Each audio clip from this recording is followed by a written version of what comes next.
with you.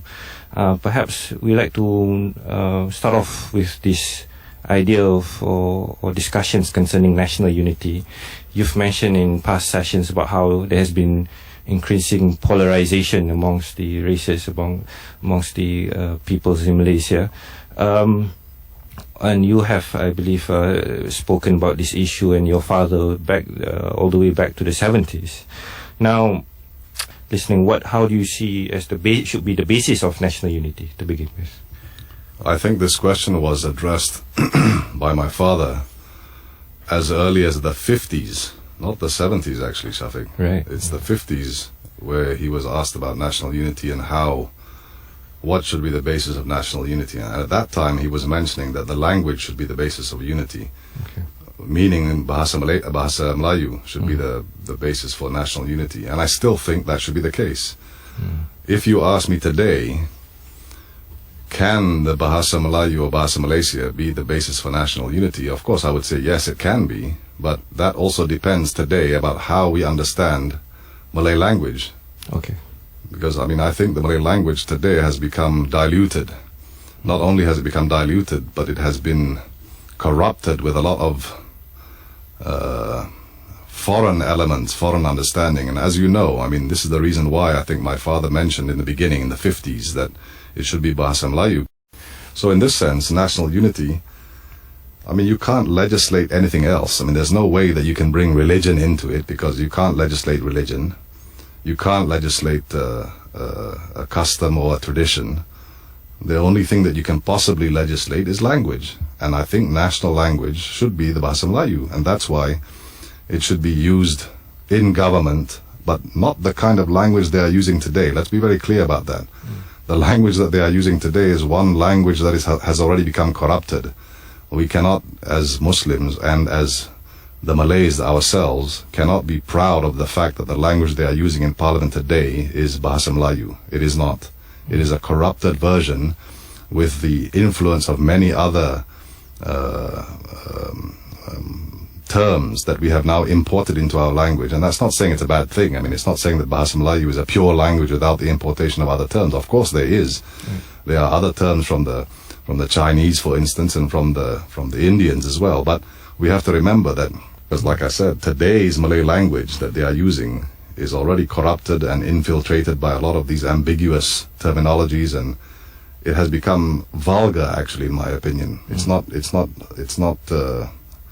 what to say? It's not halus like it was before.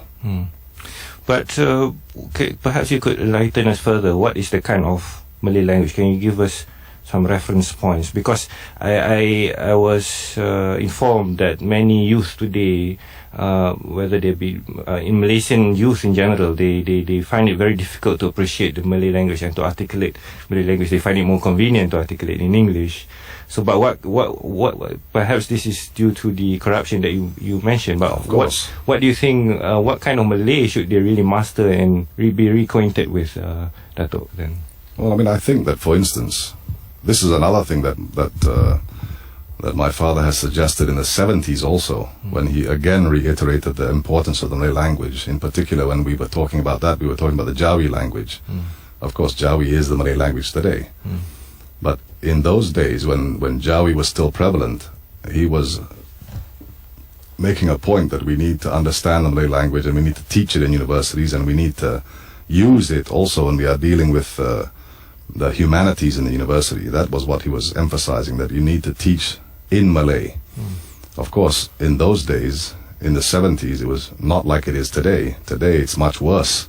But even in the 70s, there was already a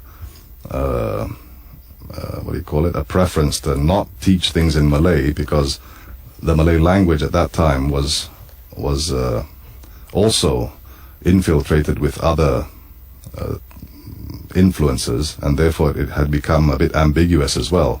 And therefore the teachers in that time also were not acquainted with how to teach in Malay, because what to teach in Malay as well.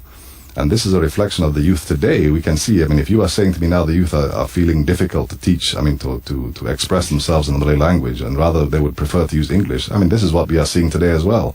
Look at how our politicians are debating amongst themselves.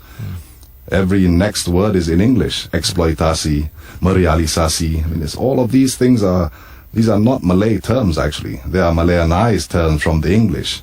This is what I was joking with you before, that if you wanted to know Malay language, you have to know English. Then you just Malayanize it by putting asi and me and ke and all this in front of it. I mean, when they talk, also they use the words I and you instead of saya, kamu, or awa. I mean, these are all very basic, simple things, but still, these are the kind of things that when you hear this kind of thing, it's like a vulgar kind of language to your ears. And I mean, the root cause of this is because we are not. It's because we are not teaching in the universities and in the schools. We are not teaching Malay literature. I mean, proper Malay literature. Right. Now, when it comes to the universities already now we realize that for the past 10 years at least, the universities, and I'm talking about the universities in Malaysia, they have their so-called academics, their so-called scholars, proudly announcing that we are not teaching philosophy, we are not teaching history, we are not teaching literature, because this is all irrelevant.